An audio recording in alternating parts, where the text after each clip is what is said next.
Good morning and welcome to the show called The Secret and How to Fight CPS Win. I'm Bob Pace, your host, and this is produced by Vincent W. Davis, a family law professional attorney with trial experience. And um, we have this show for all you listeners out here through Facebook on YouTube. And if any of you listening right now, we have openings for a guest speaker. We had one, but they got snowed in. So if any of you listening that want to call in, the number is 888-888-888-6582.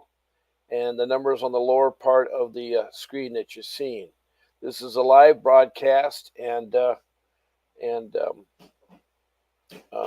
we're here to talk about child protection services. And this is an area that there's a lot of confusion on still to this day, and a lot of people are going through traumatic experiences. I'm in Southern California. Vincent W. Davis is Southern California. He's a good attorney that you need a lawyer to fight CPS. And he offers a 30-minute up to 1 hour of free consultation to go over the strategies of how to fight CPS and how to win. He's won them. He's done civil lawsuits. He's gotten families back together. He knows family law quite well, and he knows the systems, and he can work in any state. So if you're out there, please call in. That's 888-888-6582. His calendar is broadcast at the little script that's going along the bottom. It's https://calendly.com. And I missed the last part there. That goes a little fast there, but that is his calendar. And so you can pick the time that you want to see him. And you see, it was calendly.com/APPTSVWD. So that can pretty much go there and see what times he's available and maybe it works in your schedule. We're here and open. And by the way, not only can you call in, you can text me a message. I will see it and I'll try to answer your question. I'll read the question and try to answer it. So you can text during the 1 hour show here. We do this roughly 1 hour, and my whole purpose of doing this show is to share my experiences and other people's experiences and help you go through this process, which is a very horrifying experience with the CPS matters. It's not something that you can do on your own, and you need really a professional attorney. The reason why I'm saying that is that just like a doctor, if something's wrong with you, you need the diagnosis, you go see a doctor. You don't try to treat it yourself. I mean, it's like trying to do open heart surgery. You need a professional. And that's what lawyers are. And that's why you need to get them go through, because CPS is a very complex, not very friendly, and they say they watch after our children and protect our children, but lately they've gone overboard in protecting our children, and it all stems from allegations and how allegations are made. And allegations are the first step in the process of your involvement with CPS. And who makes these allegations? They can be family, friends, teachers in school, policemen, anybody can make the allegations. Professional people are required by law to notice the thing to report it. Now, what's sad is family members sometimes undermine a family and cause alienation. What I mean by that is they try to alienate the parents from the children. They make stories up like there's no electricity, no gas, no water. The parents aren't feeding the kids. The parents are using excessive corporate punishment. The parents are physically abusing and can be also sexual abuse too, besides physical. So um, the okay, okay.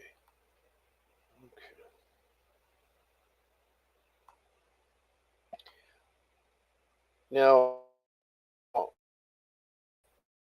with that being said,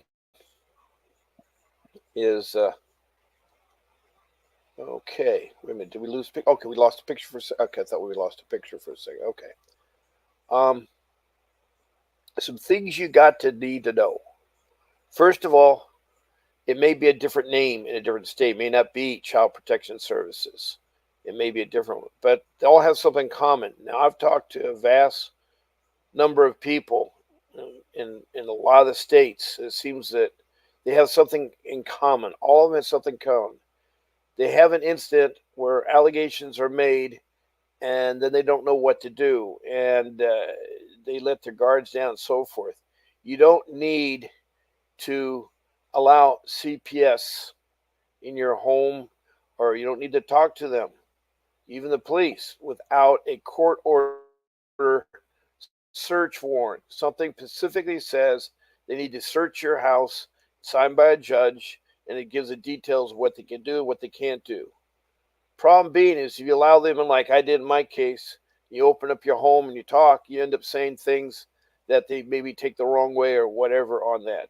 But then again, I should have got an attorney. I did not get an attorney in the beginning. I thought I could handle this myself. I thought I had nothing to hide. I thought I could be honest with these government peoples, the local police, the social services, the workers stuff. I thought I could be honest because, as I say, um, everybody has hiccups in their life, and they'll affect people from all walks of life, all income levels, and so forth. So you need to get that attorney. Now, CPS intervenes because of allegations that are verbally made over the phone. I think there should be a change to that. I think that allegations should be in writing and signed by the person doing so, not disclose them to the parties. But I think they need to do that. Otherwise, it's so easy for someone to cry wolf, and there's no wolf. Or chicken little going around, the sky is falling, the sky is falling. People, I hate to say it, are sometimes very vindictive. I did not know on my wife's side of the family that her family was so bad that they undermined and try to steal our children. And at that time, my wife and I had 3 children, and we lived in a very nice home. Um, and the only hiccup at the time that we're going through is at the age 60, I was laid off. And when you get laid off a job after working so long, at first I tried to get work, but then I kept seeing the doors not open because they're going to know how old you are. No matter what you do, I don't look old, I don't feel old, but they don't usually like to hire older people, especially for a career type job that was making good money. And so the first couple of years, it was rough. I had money put aside. I tried to survive on that money. The same token, looking for it, I looked at other business ventures and I invested money into those business ventures, but they didn't pan out.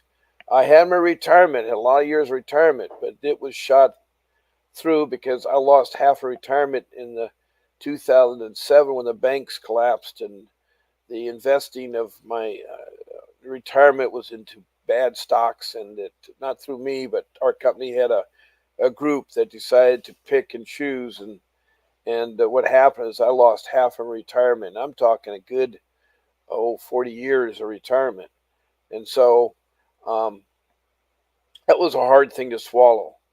And so the first 2 years, I had to pretty much tell my family that we're going to live a Spartan lifestyle, no chips, no soda, no sweets. We have to refrain from things that are not necessary to survive. And so we cut back our food, we cut back our utilities, and everything else.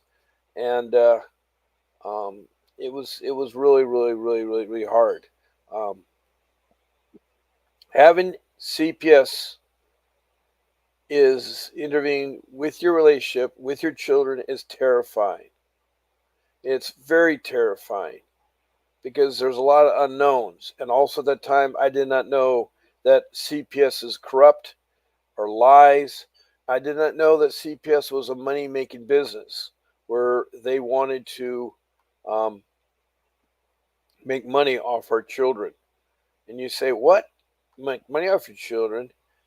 Well, they do. And I'll tell you a little bit about that. But that's why it's essential to empower yourself with your knowledge. And how are you going to know the knowledge? And how do you enforce your rights when doing that? How do you know those two things? Enforce your rights, empower your knowledge. That's where you have to hire an experienced attorney that can help you navigate the law and your rights when it comes to CPS investigation. Now, there are a lot of attorneys out there. And at first, you think maybe the public defenders is. I can't afford the retainer fee for attorneys. Well, you need to come up with the money, whether it's your savings, whether it's a loan from a family friend. You need to come up with the money to retain them because without that, you're going to lose your case. You're going to lose your children because their goal is not family reunification. When they take your children, they tell you, yeah, we're just going to get the families back together. And so, um, that's not necessarily the case. But CPS is an agency charged with intervening in situations where child abuse and neglect is alleged. So when someone alleges abuse, there's all kinds of abuse. There can be verbal abuse, yelling at your children. There could be abuse physically. Um, there could be abuse sexually, and so forth. Then there's also neglect. The child isn't taken to school. The child isn't bathed. The child doesn't sleep. There's no food. Locked up in a closet and stuff like that. There are horror stories about how parents sometimes abuse their children. I know that they're true, but it isn't as true as they now make it sound. Like everybody that has allegations and the way CPS works, you're guilty till you're proven innocent. It isn't like the other courts of law where you're innocent till you're proven guilty. So I like to have that changed. I like it to be like all the other courts of law. You are innocent till you're proven guilty. It's an allegation, and some of them during the process are unfounded, and you're caught up like Alice in Wonderland, falling down a rabbit hole, not knowing what to do or where to go. That's why, again, you need to get your attorney there and so forth. Um, when you're dealing with CPS, they don't want to take your children away from you unless your child is unsafe. Well, I thought that was true, but they want to take your children because they get money. They get federal money and state money for every child they have in their custody. What I mean by that, they can have them in a shelter or a group home or foster care. Those are pretty much the three things. So they're going to try to get you once they have them in a shelter, a group home, or foster care. They're going to get money for that child until they're 18 years old. It's a money making thing for them because they have to support their building. They have a huge in Southern California, a Taj Mahal building. I mean, it's glass windows, state of the art. All the people that work in there, from the top dog all the way down, I dealt with them. They're not really there for your best interests or anything else. They want to feed. Our social worker was young, inexperienced, and all she was more concerned about her bonuses and her Gucci purses and her BMW car. That's another thing. CPS workers should be experienced. What I mean by being experienced, they should have at least 10 years of dealing with families and dealing with the cases there.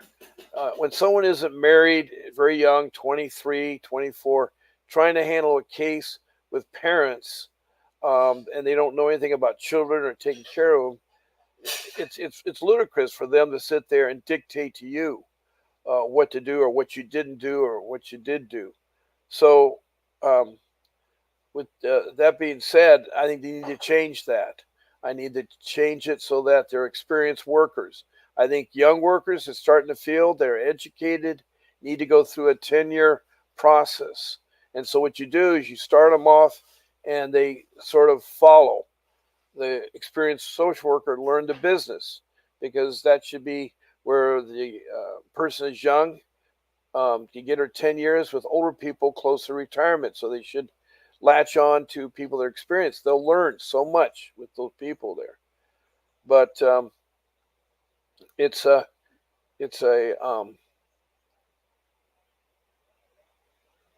it is a hard agency to deal with. Um, they try to keep their children with your families. Yes, they do. At first, they wrongfully took our children out. We allowed them. They can be interviewed at school. They can be taken out of school, and they can be taken, but they needed a court order. And those are some of the things that we didn't know on that. So, we went along with everything. So suddenly, our three children, and they were young. They were young at the time. I think they were 9 and 12 and 15. One was in high school, one was in middle school, and one was in elementary school. And right away, they're taken and traumatized, because you know where the shelter was the first day? It's a building, not a very up to date state of the art building like the Taj Mahal where the workers work. It was a building next to the courts. And this I'm talking about Orange County, and it's also next to a prison. There's a place where they keep criminals in prison while they're waiting trial or whatever the case may be. So the environment isn't all that conducive. Also, it's like they have a play area, but the play area that my kids were exposed to had beehives, and the bees were flying all over the place. So it wasn't safe. Also, they're put in with a bunch of other kids. There's no privacy, and there's no protection of them from any kind of diseases or anything. People had colds and sniffles and everything. They're in mass and put into this thing that's so weird. And you have to imagine what a kid is thinking of who's 9 years old, 12 years old, or 15. They're saying, what did our parents do? And that was their case. They did not know why they were suddenly being taken away. They say that the social workers need to talk to children separate from the parents. I think that's wrong. You know why? It isn't necessarily they're worried about the coach and they say that, is because they do things that sort of coach the children to think there is something wrong. They come up with things that are so bizarre. That's not the way you deal with people. You deal with it being transparent. It's very important to be transparent and not hiding things. CPS is really hides things. They lie to things you have to dig at. Like one thing I didn't really know at first was that if your child or your family is a registered Native American Indian, you can have the tribe take care of your children while they're doing the investigation.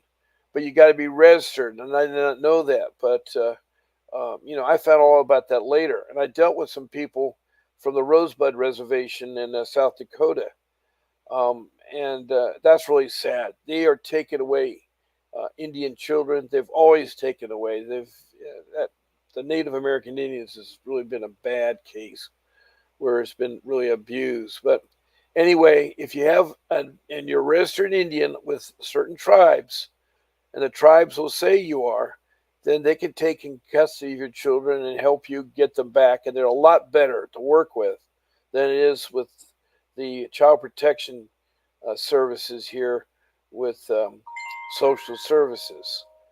And so, um, another thing that CPS says they strive to is keep your children together. Well, they don't. They try to break them apart. It's important that children are kept together. Brothers and sisters should be together. They need to keep that together. And and they always say a safe and stable environment. Our environment was safe and it was stable. It was safe. Yes, Dad is going through hard times looking for work. Um, you know, and also on top of all that, what Dad was going through was his parents were so old that they're in the process of dying, and so he is caught up trying to find a work. At the same token, how to help out his parents, and his only, he had two sisters. One was in a rest home, the other one was in Hawaii, and so he was only close enough, and so my dad needed help and so forth. And one of the things is they were settling their house affairs and they wanted their things to get out of there. And I said, well, you can put them in storage. But I said, I don't have the funds to put it in storage. And the next thing I know is that I said, I'll take them home to my house and sort through them and get them out to family members.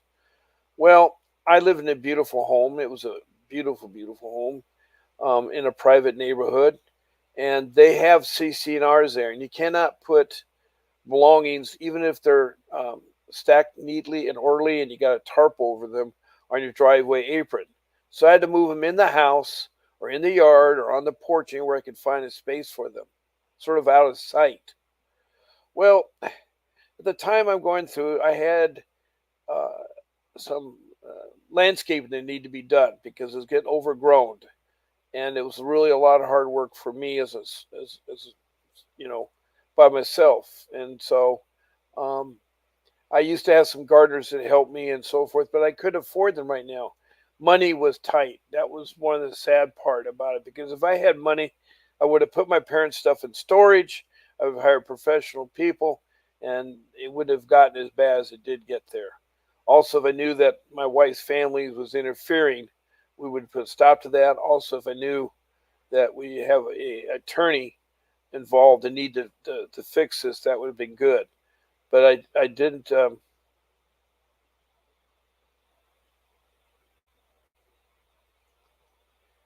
Yeah, thank you, Andrew, for writing in there. You can call in, by the way, and if you want to speak, you can talk that you want there.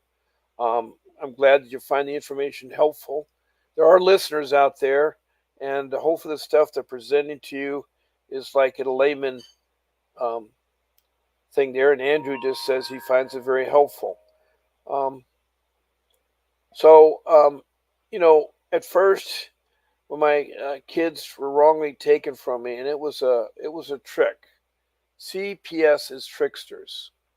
They've been trying for months to investigate us on allegations that my wife's family had made, and we couldn't figure out what they were. They weren't very specific. That's another thing. CPS does not like to be transparent. They didn't say, "Hey, look, we have allegations that says that you're not feeding your kids, or you're not bathing your kids, or you're not taking kids to school." They don't have to tell me who it is, but they wouldn't even tell you what the allegations are. They said, we're investigating. Their buzzword is investigating. Their investigating can take a long time. Can sometimes take over 45 days during the process. And so um, they're doing the investigation there. So they weren't successful in getting me to talk or things like that. I did meet a couple of times outside in front of my car to talk to them. I told them nothing's going on, and they kept saying, "We want to see the house. We want to see this. We want to talk to your child." They kept, I guess my wife's family had really made some really wild allegations and stories, and we kind of knew this a little bit because when our daughter and would go to visit the grandparents. I think it's important that you know your grandparents. They would question her. They still question. 9 years later, our case happened in 2015. It took us 3 years to get two of our three children back. And now it's 2024. 9 years later, they're still quizzing, even though that the daughter we lost, she divorced us as parents at age 12. And she also had to divorce her brothers. But we encourage her brothers to see her. But when they do, it's constantly fishing. Family members are fishing. They're trying to say this or trying to do that. It's really interesting how people sometimes, instead of saying, hey, look, can we help you out? We'll pay for the storage. Or we'll help you out, send some movers over. We'll help you with some landscapers to clean up your yard or to trim it or something, make it look nice. There was never, ever once during my case of any help from CPS or from family members on my wife's side at all. It was constantly tear us apart. And my parents were too old. They were dying. And my sister's in Hawaii, and she was a nervous wreck because she couldn't be there to take care of her mom and dad. So it was a complex. It was really a complex um,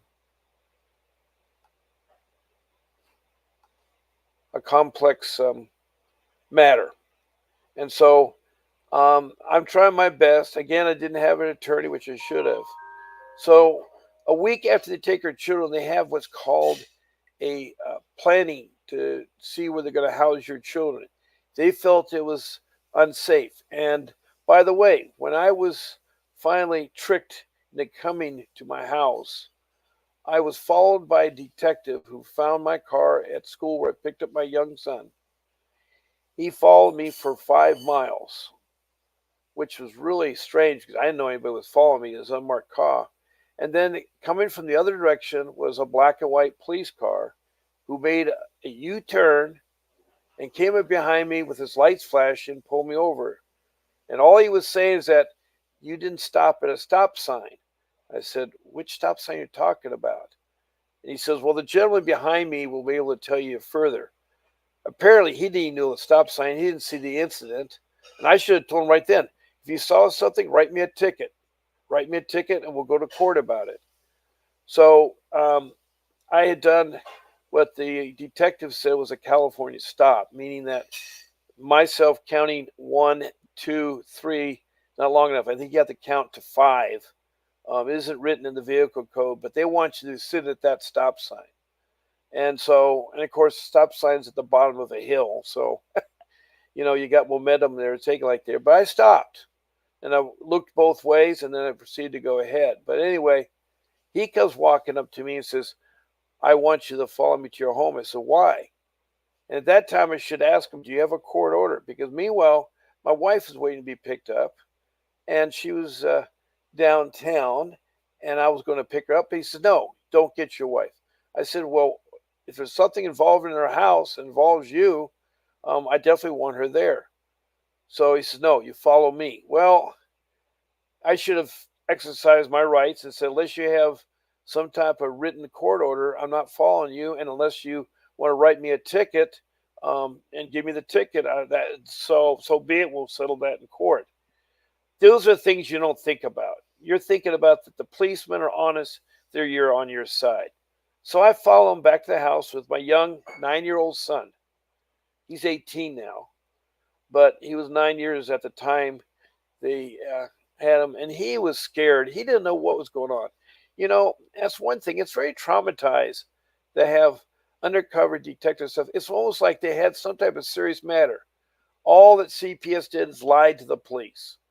They said it was very important that they come into the house. They thought something dreadful happened.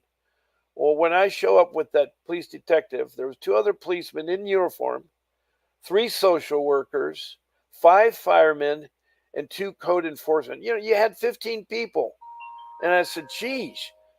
I mean, I never see that when they go after somebody on SWAT. I mean, I was expecting a SWAT vehicle to be there. And I kept asking, what is wrong? What did I do? We need to see your house. So, they, again, very vague, very things in there. And so, they go through and the gate, the hinges are loose. And so code enforcement says you need to tighten those screws on there. The gate has to be firm. That could be a danger thing. They were nitpicking. They were looking for everything. Then they saw the belongings in the yard that were tarped. They saw the belongings on the porch that were tarped. They came into my front door, and right away the firemen go to the smoke alarms and they measure with their measuring sticks and so forth. All of them are wearing combat boots, so all the dirt and trash and everything. We don't allow shoes in the house because of dirt. They're on there. We had a white chair upstairs that they put their footprint on, and they broke the bamboo on the chair because you're not supposed to stand on it. It's a sitting, it's a stool to sit on. But they don't care. They're looking out my window at our pool in the back. They're looking at the yard, and they're saying, wow, this is a beautiful place. I could tell that, this was not, a rundown shack. And they go in the kids' bedroom, and they were clean as a whistle because our kids, They liked their own room as their castle, and they made it clean. It wasn't in bad shape. So, um, in each of the rooms, it was fine and so forth. And they were trying to find anything wrong with the house. And they noticed the belongings. And that's one thing they said, well, you can't have belongings stacked. Whose are? I said, my parents.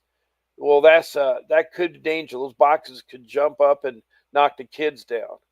So they're trying to find something. So because of the boxes that I had of my parents, um, because the yard was not nicely trimmed and the gate was loose, grounds for them to suddenly wrap up my children and take away because they felt it wasn't safe. They felt somehow that the environment was not safe. Meanwhile, the detective is trying to find all kinds of stuff. He's trying to do his due diligence, like he's trying to determine something. Because what the detective was doing, he was investigating too to give to his district attorney, who's going to maybe prosecute us double. It's like a double jeopardy. Not only was CPS going to prosecute us, the police department was going to prosecute us. So you know, I, I look at why does CPS get involved, and they say it generally falls into three categories: abuse. Okay, right there, the abuse part. Um, I didn't see our children being abused. They were clean. They were doing good, A's and B's in school, and they were taking accelerated classes. They're on a program to go to college. And my son was going to a private school on a STEM track. That means he takes at least one science class, one technology class, one engineering class, and one math class. So he's on a program. He wants to be a robotic engineer, and so he's taking these accelerated classes. I mean, like taking physics and calculus and robotic engineering and so forth. So, all my kids have goals, aspiration. They're not taking classes for basket weaving. There's nothing wrong with basket weaving, but I'm just trying to tell you that that is really hard to understand what the abuse was. Neglect is another area. Now, neglect means, are you feeding them? Are you clothing? Is there anything that would endanger them, such as the high boxes? They're reanimate, that you can't have belonging or the clutter things around the children. So that was the thing they were trying to get. And again, they were stretching that big time. The last thing is exploitation, and that is usually through sexual gratification by a parent, or you're abusing the children or taking pictures of them or doing something there. And during our whole case, that was never brought up, never investigated further on that. So, um, but there is a law, and that law needs to be changed, that requires CPS to investigate every claim that's made. I think it should be every claim that's turned in writing and signed as made. And you should be innocent to proven guilty. So when they receive a referral, they don't have to see if that claim's legitimate or not. Someone could call in and say what they want to say. Um, and then the social services staff knows which category to put it in: abuse, neglect, or exploitation. Well, I don't know. Again, you're dealing with young social workers that don't have the background. Um, there was what the group that was out there from social service was called emergency response staff, and they determine if an in-person response is required. So the complaints were made. Social workers were trying to investigate, but I wasn't too cooperative. I know that if I did this all over again, the first phone call I would have made is that I would have been to my attorney and say, "Hey, look, I got serious. They're asking me to do this and this." I said, "What do I need to do?" They're the ones that tell you that. Just like a doctor, he'll help you get your open heart surgery done, so forth. Now, when CPS determines uh, uh, the need to protect the children, they'll intervene if the crisis is necessary. They'll identify the problems, gather facts, and create a plan to ensure the child is safe. And the plan includes support services for the parent and child, setting goals for family, providing resources, and setting time frames for compliance. So it is a process they put you through. So they felt it was severe enough neglect that they needed to take the children and put them in further danger, getting stung by bees or overcrowding in an unfamiliar place. That to me was neglect by social services. They were neglecting our children in their custody at the shelter. Well, 4 days later, it was we had what's called a planning meeting to determine where the children will be to have corrective measures made. They felt that it had to be corrective measures and the children could not be safely in our home.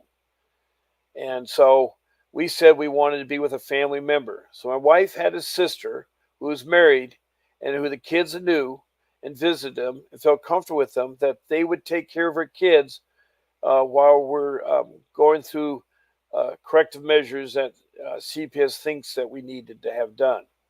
So, with that being said, we had this meeting again. That meeting's not transparent. Why? Because the children aren't there. You see, when they take the children are left in the dark. They don't know what's going on. They don't know anything. There's no transparency with the children. The children are left at the mercy in a strange environment. You don't know the impact it has created to our children. To this day, 9 years later, they're still affected. They're still affected. After 3 years, my son was able to graduate from high school. He went to college, and after his fourth year as a senior, he bailed on his senior year of finishing. Why?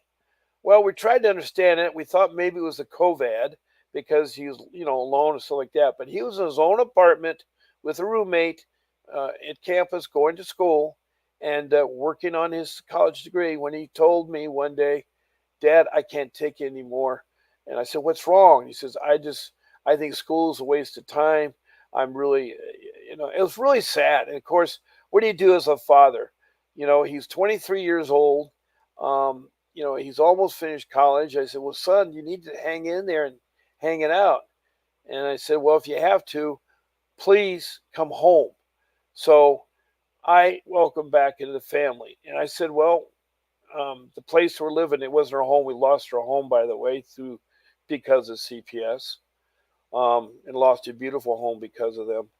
But we're living in a small apartment, but we had a bedroom that he could use, and I said, I won't charge you for rent, and we'll help you get back on your feet. We had a car that was not being used, and we could try to see if we could fix that going up there. Um, anyway, that's the impact that CPS has done to our children. They say they're supposed to protect our children, they're supposed to nurture our children, but they don't. They do just the opposite. Because after a month, the my wife's sister and her husband found out that the children are a lot of hard work. 3 children is a lot of work. And that's why mom's full time taking care of them.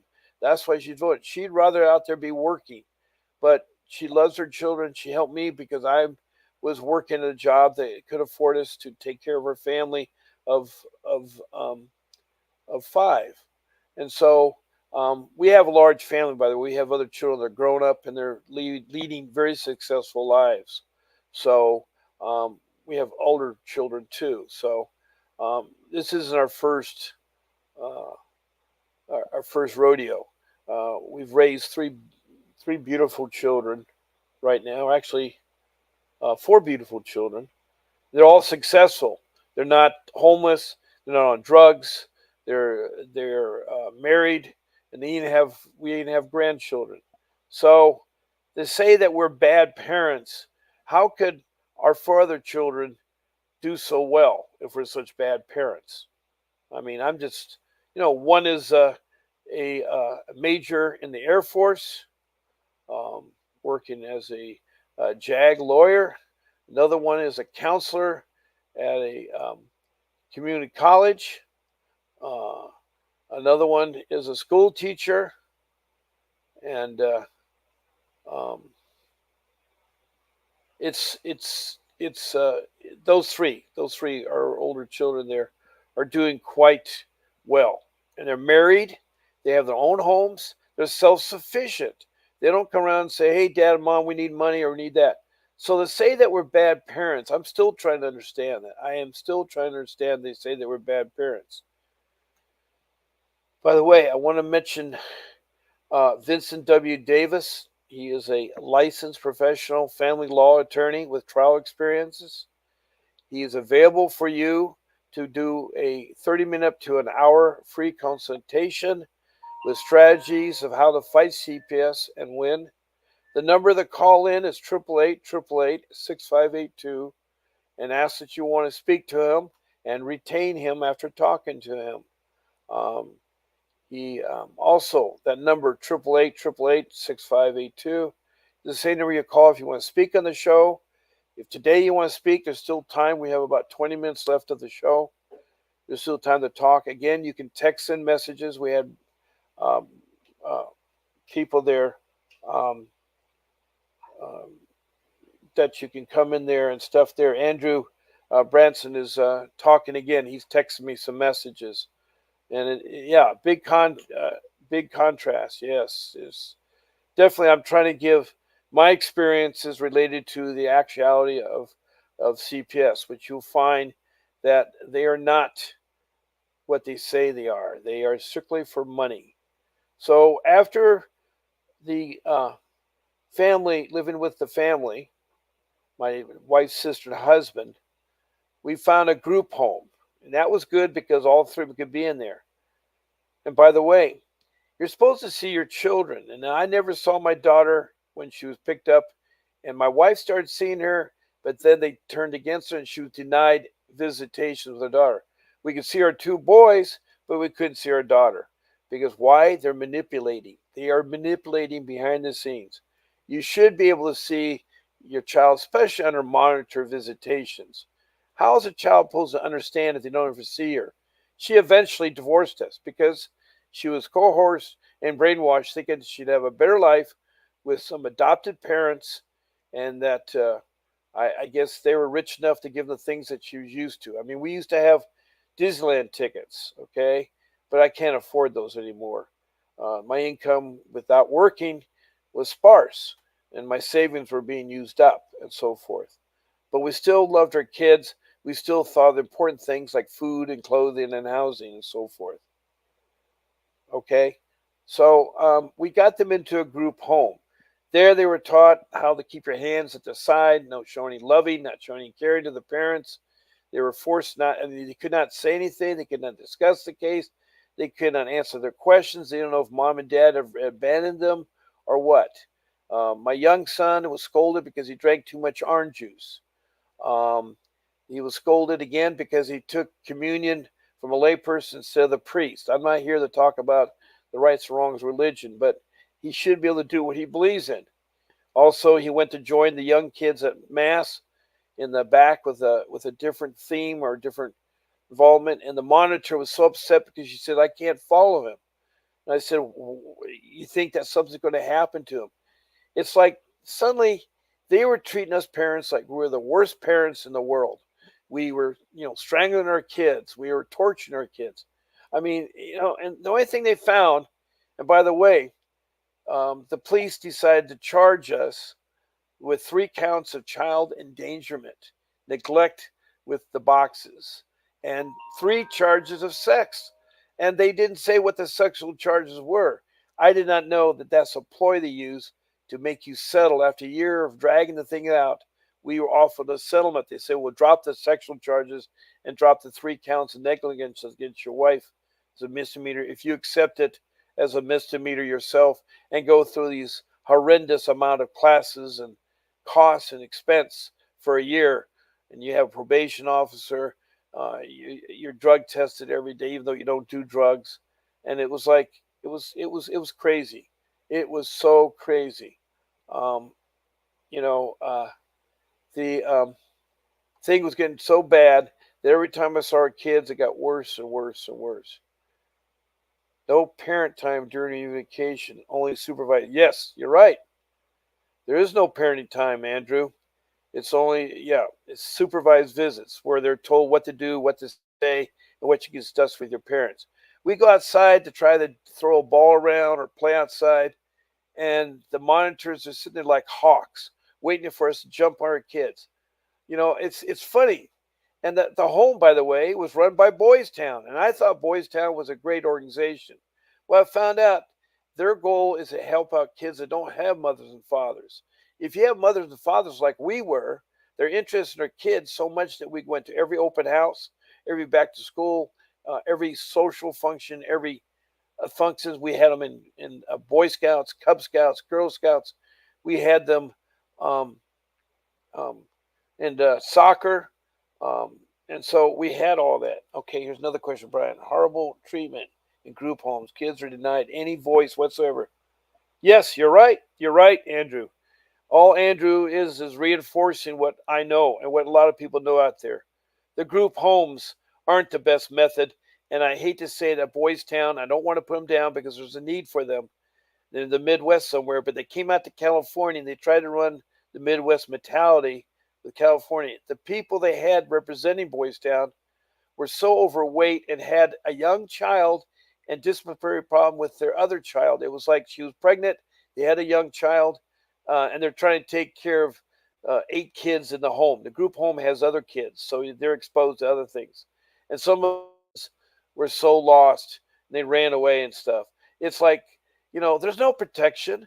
I was hearing from one person in West Virginia that the social workers were told that the kids were being abused by the foster care parents and they weren't protected. They called the police. The police is, by the way, your police department and your social services are in cahoots. So is the judge in court. By the way, our judge had no background in family law. He was a collision property judge. He knew about how to repair cars, how to do that. How does he know how to fix kids? Also in court, you as parents are not allowed in there except for a brief moment several times. You stand in the hall for hours. You should be able to be in the court like it is with other legal matters. Courts should be a welcome sight. You sit there, be quiet unless you're asked to talk. Okay, here's something else. Okay, not to be insensitive, but does the term forthright come to mind as you recounting your experiences between the removal experience or unification period and any um, regeneration is completely devoid of compassion? I agree. I mean, Andrew, that's excellent you put in there. That's excellent what you just said. Um, I don't know much about the Fourth Reich, the Third Reich. I don't want to really talk about the history or something in there, but all I know is that the government sucks. It really does. I mean, I see it today where they're just tearing a person apart in the media all the time. I mean, I never seen that in the history, and I'm now 74 years old, by the way. This started when I was 65 years old. And it's stupid for a man my age to go through this and treated like a little kid. The classes they had me take and things like that were so elementary. And I was treated with no respect by CPS. Our family was treated no respect. They wanted to have our kids adopted. They had my son at 15 almost brainwashed to quit his private school and take a class. He says, well, we'll help him develop and have a bank account. He already had a bank account. My son is taking calculus, taking banking 101. I mean, he already knew how to manage money. He already knew how to take care of himself. He learned so much from scouting. And when we did scouting, we did it together. We backpacked, we camped, we learned merit badges, we went to camporees, and we went to all kinds of things. Scouting was excellent, but they ruined it. They ruined scouting for both my sons because they had a monitor there. And the other boys and the fathers and parents would whisper and say, what's wrong with that boy? Why does his parents have so much dog in him? I mean, it was so bad that my boy stopped pursuing Eagle. He wanted to get Eagle. My other young boy wanted to get Eagle. At that time, he was in Weeblos. And he lost. He went barely into Boy Scouts and never made it to Scouter, which is the first rank there. I mean, he never finished the Weeble program, but that the monitor was so bad, they made him feel so bad. The traumatized that our children and my wife and I were abused is unheard of in CPS, in my experience. And that is well documented because I've yet to have anybody write in or call me and say, I have a good story to tell you about CPS. They did this and this. I've yet to hear anything. I know uh, that it's all about money, how long they can keep the child in there and so forth.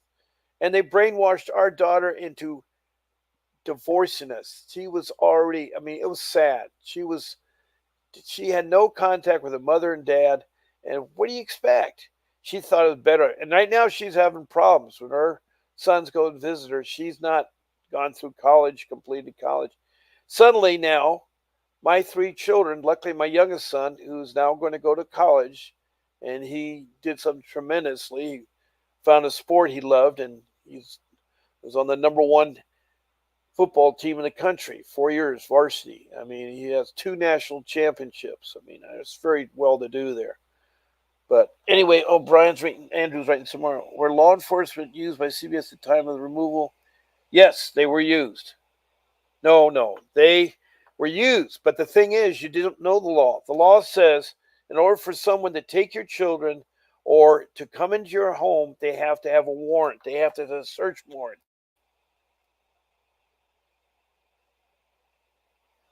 Right, I know that. I mean, shoot, my oldest son, he's a jag. He's a ranking serving our country.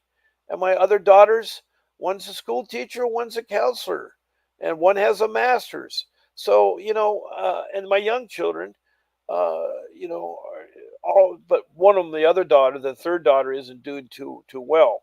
I don't know if she's going to finish college because I don't know all the details. She's with her foster parents. Then she had a falling out. There's no contact. When they're divorced, they're divorced. Her birth certificate was sealed. It was so bad. And, I'm trying to share as much as I can in a short period of time. But, they have eventually your day in court. And that judge was so bad. He didn't hear half the stuff. And I found out at that time we had a public defender. And that public defender, she has 20 cases, or she had 20 cases. And the problem is everybody has attorneys. The social workers each have an attorney. The children have an attorney. Your husband, wife have an attorney. Then there's there's the counselors and the consultants, and then there's somebody that is called a I don't know. It's like a support person. They have too many people, and it's overdone. And when you have a family with three, you have all those people. They don't have time in court to discuss things. And again, we're not in court, so we don't know what's said or done. All we have is the paperwork. By the way, get a hold of that paperwork because if you don't have it, the court clerk does, and they'll make copies. If you don't have the money to pay for it, they'll make copies. Then highlight the parts that you don't like or do you want to get talked about and stuff. Show them to your attorney. You need to, you know, have an attorney with this matter and stuff like that. But it started getting really worse. We finally, my wife threw her hands up after the day in court and went to a shelter because she couldn't come back home because she said we were still living in our house, but I was going through the process of selling the house. She couldn't live there without the kids, the memories and stuff. So for a month or two, she drifted in this crazy place for a shelter, and she's been really destroyed by all of this. Um, she and I are still. One thing we did learn that you have something you cannot argue in front of your children. That's one thing we were bad about. We argued and we were yelling at each other, and that's wrong. That's a no-no.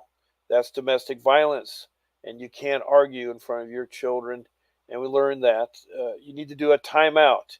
And I think all of you out there, when you're at a point where there's friction or develop, this could be at your place of employment or anything like that, you need to do what's called a timeout. When people fight or get things, it's called a timeout. They need to cool down. You'll see that at sporting events when players start fighting with each other stuff. They do a timeout, and you have to do that. You have to do the timeout, and it's a good thing. You can walk away and you come back in an hour and you sit down and work it out. Um, uh, uh, it's um, it's really a hard thing, but we went through the whole process. Everything they did, we did ahead of time. We finished classes quick. We took classes ahead of being asked to take classes. We were trying to do everything possible to get our family back together. We wanted our family. Our goal was, okay, tell the things are bad.